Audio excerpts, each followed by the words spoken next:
So I first came here as the impact manager, and I have a background in health and nutrition research. So I was asked to help with some of the wellness programming for the office, help improve the culture a bit. So when we were looking into ways to do so, one of the main issues that the company had was in its health and its burnout rate.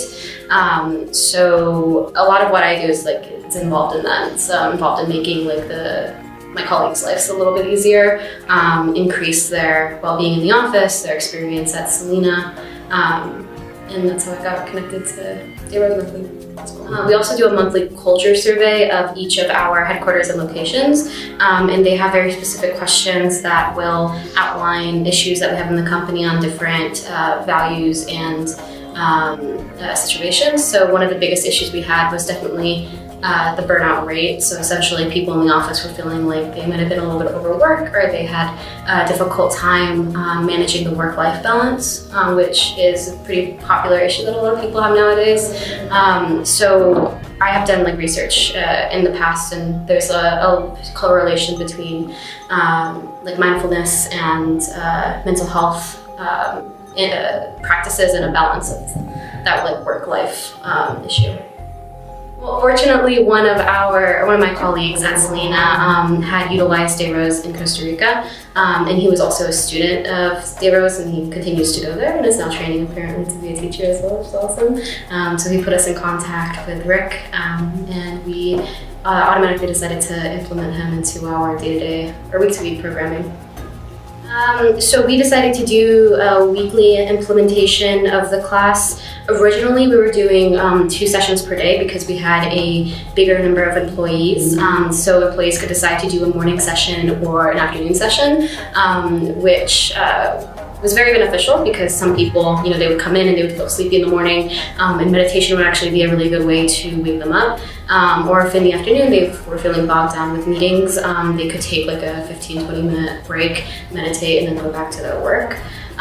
We had since changed that to a once a week class on Mondays, as our number of employees in the office have shortened. And we do that more on an afternoon basis, which has been really beneficial for people coming into the office at different times and needing to pick up.